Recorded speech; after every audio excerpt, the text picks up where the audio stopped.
না না না না কৃষ্ণচন্দ্র, তোমার দ্বারা যদি রাজ্য সামলানো না যায় তবে মন্ত্রী মশাইকে দায়িত্ব বুঝিয়ে দাও। আমার তো কোনো অসুবিধাই নেই, কখন বোঝাবেন মহারাজ?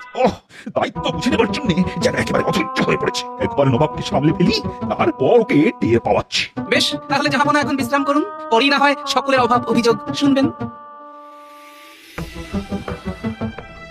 ও মহারাজ কৃষ্ণচন্দ্র, তবে সাজানো সংসার দেখছি। কিন্তু সংসারের অবস্থা তো খুবই খাস্তা জাহাপানা। সেটাই তো দেখছি, পাওনাদারেরা সবাই শাড়ি দিয়ে গেছে। ওরা যখন এসেই গেছে তখন ওদের কথা নিজের কানেই শুনে নিন। ওদের দুঃখের কথা শুনেই তো আমি আপনার কাছে ছুটে গিয়েছিলাম জাহাপনা। মন্ত্রী তো আচ্ছা ঠিক বাজে খাচ্ছে দেখছি। তবে জাহাপনা, আপনি যৎকিঞ্চিত সাহায্য করলেই মহারাজ উদ্ধার পেয়ে যাবেন। আমরা তো আপনার সাহায্যে আসাতেই হাঁ করে বসে আছি। কিন্তু এভাবে নবাবের কাছে ওই হাত পেতে নিলে শেষে যে আমাদের মান সম্মান নিয়েই টানাটানি পড়ছে। গোপাল, তুমি কিছু একটা করো গোপাল, কিছু একটা করো। কারোরই আর কিছু করার নেই, এখন যা করার নবাবই করবেন। আর তারপরে আমি কি বলেন জাহাপনা? সত্যি কারোর কিচ্ছু করার নেই, কারণ যা করার সবই তো করা হয়ে গেছে। এখানে যারা আছে তাদের কারোরই তো কোনো ধার বাকি নেই, সব শোধ হয়ে গেছে। হ্যাঁ সে কি, রাতারাতি এমনটা হলো কি করে? তাহলে শুনুন জাহাপনা,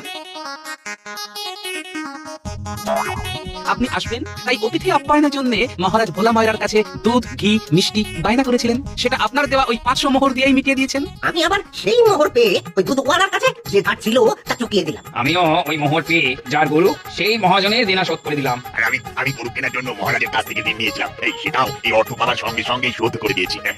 আর আমি সেই অর্থ পাওয়ার পরেই নবাবের কাছ থেকে নেওয়া অতিথি সেবার অর্থ ফেরত দিয়ে দিলাম। কিন্তু অদ্ভুত কাণ্ড ঘটলো, কিন্তু কি করে এমনটা হলো? এ তো জাদু হয়ে গেল।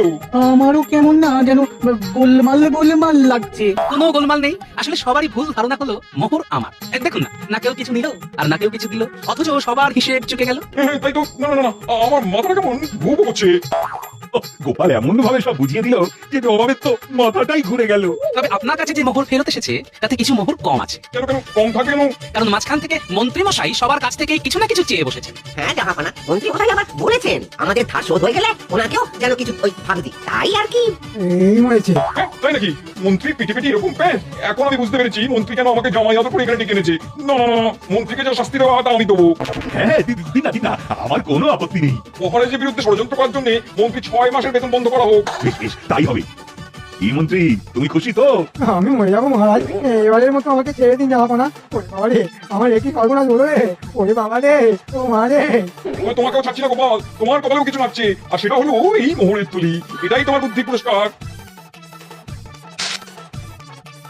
ধন্যবাদ জাহাপনা, তবে আমি এই অর্থ রাজকোষেই দান করলাম। রাজ্যের ভালো হলেই আমার ভালো হবে জাহাপনা। সত্যি গোপাল, তোমার তুলনা হয় না। জয় গোপালের জয়, জয় গোপালের জয়।